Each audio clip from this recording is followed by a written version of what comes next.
बाद हम इस पे बात करते हैं। क्या कर सकते हो कि एक महापुरुष जिसको इतना जुल्म सहना पड़ा हो, जिसका बचपन अन्याय, उपेक्षा और उत्पीड़न से बीता हो, जिसने अपनी मां को अपना में अपमानित होते देखा हो, मुझे बताइए ऐसे व्यक्ति को मौका मिल जाए तो हिसाब चुकता करेगा कि नहीं करेगा?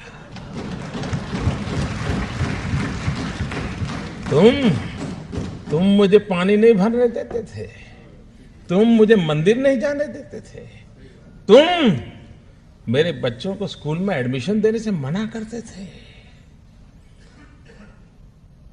मनुष्य का जो लेवल है ना, वहां ये बहुत स्वाभाविक है, लेकिन जो मानव से कुछ ऊपर है वो बाबा साहब आंबेडकर थे कि जब उनके हाथ में कलम थी, कोई भी निर्णय करने की ताकत थी, लेकिन आप पूरा संविधान देख लीजिए, पूरी संविधान सभा की डिबेट देख लीजिए, बाबा साहब आंबेडकर की बातों में, वाणी में, शब्द में कहीं कटुता नजर नहीं आती है, कहीं बदले का भाव नजर नहीं आता है। उनका भाव यही रहा।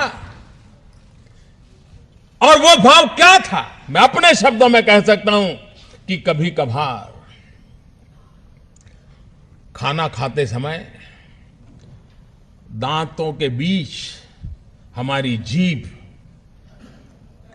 कट जाती है, लेकिन हम दांत तोड़ नहीं देते हैं। क्यों? क्योंकि हमें पता है दांत भी मेरे हैं, जीभ भी मेरी है। बाबा साहब आंबेडकर के लिए सवर्ण भी उनके थे और हमारे दलित, पीड़ित, शोषित दोनों ही उनके लिए बराबर थे। और इसलिए बदले का नामो निशान नहीं था, कटुता का नामो निशान नहीं था। बदले के भाव को जन्म न देने का और समाज को साथ लेके चलने की प्रेरणा देने वाला प्रयास बाबा साहब आंबेडकर की हर बात में झलकता है। और ये देश 125 करोड़ का देश बाबा साहब आंबेडकर का हमेशा हमेशा ऋणी रहेगा, जिसने देश की एकता के लिए अपने जुल्मों को दबा दिया, गाड़ दिया, भविष्य भारत का देखा और बदले की भावना के बिना समाज को एक करने की दिशा में प्रयास किया है। सुना आपने? अब ये सैम टी कह रहे हैं अभिनय 10 on 10। किसी प्रधानमंत्री को इस तरह करना चाहिए क्या? इमोशंस बहुत ज्यादा हैं, होने चाहिए क्या? उसके अलावा अगर हम केवल इमोशंस और जो जिस तरह का उनका बॉडी लैंग्वेज उसे छोड़ भी दें, तो भी ये बहुत सारे स्तरों पर बहुत अधिक समस्या वाला वक्तव्य है। पहला, अंबेडकर ने अकेले संविधान नहीं बनाया और संविधान ही नहीं बनाया, उनकी अपनी स्पीच है, वो भी राज्यसभा में 1953 में उन्होंने राज्यसभा में स्वयं कहा कि मुझे ये कहा जाता है कि मैंने संविधान बनाया, मैं उसका निर्माता हूं। सच तो यह है कि मुझे एक हैक की भांति प्रयोग किया गया। यदि अवसर दिया जाए तो मैं इस संविधान को जलाने वाला पहला व्यक्ति होऊंगा। ये वो स्वयं अंबेडकर कह रहे हैं, राज्यसभा में बोल रहे हैं। और यहां हम वही तूतनी बार बार बजती जा रही है कि उन्होंने संविधान बनाया, उन्होंने संविधान। भाई नहीं बनाया उन्होंने संविधान। इतना सच तो बोलना सीखो यार, प्रधानमंत्री हो। दूसरा, इसका इसी से जुड़ी हुई समस्या क्या है कि बाबा साहब अंबेडकर ने बनाया है, तो वो तो भगवान से शायद थोड़े से ही कम होंगे, क्योंकि वो तो कोई गलती कर नहीं सकते। इसलिए इस संविधान को बदला नहीं जा सकता। आपने देखा पूरे का पूरा जो इलेक्शन लड़ा जा रहा है, अब पहले क्या हो रहा था, मोदी जी नैरेटिव सेट करते थे और ऑपोजिशन वाले उसमें फंसते थे। इस बार पप्पू ने नैरेटिव सेट किया और मोदी जी उसमें फंसे। पप्पू क्या बोल रहा था? ये संविधान बदल देंगे, संविधान बदल देंगे। ये दोनों चीजें जुड़ी हुई कि पहले अंबेडकर को लगभग भगवान जैसा बना दो, फिर बोलो कि संविधान उसने बनाया है। तो अब अंबेडकर भी इनफॉलेबल हो गया, संविधान भी नॉन फॉलेबल हो गया, कि दोनों ही नहीं गिराए जा सकते। तो वो कह रहा है कि ये संविधान बदल देंगे, तो मोदी को क्योंकि अंबेडकरवादियों से ज्यादा बड़ा अंबेडकरवादी बनना है, तो वो बोलेंगे मैं संविधान बदलने नहीं दूंगा, इसलिए उसको माथे पे लगा रहे हैं। संसार में जितने भी मैच्योर परिपक्व लोकतंत्र हैं, फ्रांस ले लीजिए, वेस्ट ले लीजिए, जितने भी हैं, उन सबने अपने संविधान बदले हैं, क्योंकि संविधान लोगों के लिए बनाया गया, लोग संविधान के लिए नहीं बने। अगर संविधान में कोई दकियानुसी चीजें हैं, कोई पुरानी चीजें हैं जिनका टाइम निकल चुका है, तो उन्हें हटाना है। लेकिन ये इस तरह के वक्तव्य देकर मोदी जी अपने आप को भी फंसाते हैं और पप्पू जैसे, राहुल गांधी जैसे लोगों के नैरेटिव में फंस गए कि संविधान नहीं बदला जाएगा। जब संविधान नहीं बदला जाएगा तो सबसे बड़ा रोड़ा तो हिंदू सभ्यता को बचाने के रास्ते में संविधान है। क्या उपाय होगा उसका? अच्छा, तीसरी चीज, अंबेडकर के बच्चों को किसने एडमिशन से रोका था?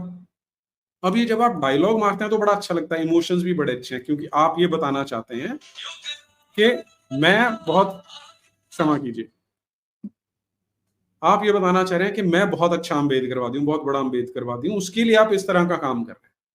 लेकिन उसे तथ्यात्मक रूप से तो सच रखिए। ये तो तथ्यों के धरातल पर ही झूठ है कि उनके बच्चों को एडमिशन नहीं मिल रही। भैया, वो मंत्री बन चुके हैं देश के, और उन्होंने जीवन भर कौन सी उपेक्षा झेली थी? जिस समय भगत सिंह, सावरकर, रामप्रसाद बिस्मिल, बाकी के क्रांतिकारी अंग्रेजों से लड़ रहे थे, काला पानी जा रहे थे, फांसियों पे झूल रहे थे, गोलियां खा रहे थे, यातनाएं झेल रहे थे, उस समय अंबेडकर जी अंग्रेजों की समितियों के सदस्य होते थे। जो उनका सरनेम है अंबेडकर, वो उन्हें एक ब्राह्मण ने दिया हुआ। एक राजपूत राजा ने उनकी आर्थिक सहायता करके स्कॉलरशिप देके उन्हें पढ़ने के लिए भेजा था। तो कटुता क्यों लाएंगे भाई वो? चौथा, उनमें भी वो भी तो मानव थे ना। आप जितना मर्जी भगवान बना लो, नीले रंग का भगवान बना दिया, लेकिन थे तो वो भी मानव। उनमें कटुता नहीं थी। अगर उनमें जो कटुता है वो देखना चाहते हैं तो उन्होंने बौद्ध बनाने के लिए 22 शपथ दिलाने के 22 बिंदु हैं उनके, उन्हें पढ़ के देख लीजिए। दिखाई दे जाता है कि हिंदू आराध्य देवी देवताओं के लिए कितनी घृणा थी उनके अंदर। मैं ब्रह्मा, विष्णु और महेश पे ना तो विश्वास करूंगा ना उनकी पूजा करूंगा। मैं राम और कृष्ण में कोई विश्वास नहीं करूंगा, और ना ही ये मानूंगा कि वो भगवान के अवतार थे, ना ही उनकी पूजा करूंगा। ये उनके अपने वो जो शपथ दिलवाई जाती है वो है। ये पहले 2 पॉइंट्स हैं। तीसरा, मेरा गौरी में, गणपति में, अन्य देवी देवताओं में, भगवानों में, जो हिंदुओं के देवी देवता हैं, मैं उनकी पूजा नहीं करूंगा। चौथा, भगवान अवतार लेते हैं, मैं इसमें विश्वास नहीं करूंगा। पांचवा, बुद्ध विष्णु के अवतार थे, मैं इसमें विश्वास नहीं करूंगा। छठा, ना तो मैं श्राद्ध करूंगा ना पिंडदान करूंगा। सातवां, मैं बुद्ध की टीचिंग्स को, जो उनकी शिक्षाएं, उनके विरोध में नहीं जाऊंगा। आठवां, मैं ब्राह्मणों से कोई भी सेरेमनी नहीं करवाऊंगा। ये तो सीधे सीधे पहले ही 8 पॉइंट्स आ जाते हैं। और फिर अगर आप लास्ट वाले देखेंगे, 19वां जो पॉइंट है, मैं हिंदू धर्म को त्यागता हूं, ये मानवता के लिए घातक है, नुकसानदायक है, और ये मानवता के विकास में बाधा है, क्योंकि ये वो गैर बराबरी पे, इनइक्वालिटी पे बेस्ड। और यहां हमारे प्रधानमंत्री जी बोल रहे हैं कि उनमें कोई कटुता नहीं थी। ये अब ऐसा इन्हें क्यों करना पड़ रहा है? क्योंकि जिस व्यक्ति के पास स्ट्रेटेजी नहीं होती, अगर आपको सभ्यता बचानी है, देश बचाना है, वोट लेने हैं, वोट भी लेने, तो भी आप अगर स्ट्रेटेजी लगाते हैं तो आपको नैरेटिव चेंज करने की आवश्यकता है। अगर आपको डर लगता है नैरेटिव चेंज करने से, तब आपको ये करना पड़ेगा कि वो जो कर रहे हैं, जो ढर्रा, जो पैटर्न उन्होंने सेट कर दिया, आप उन्हीं पे चलेंगे। और जब तक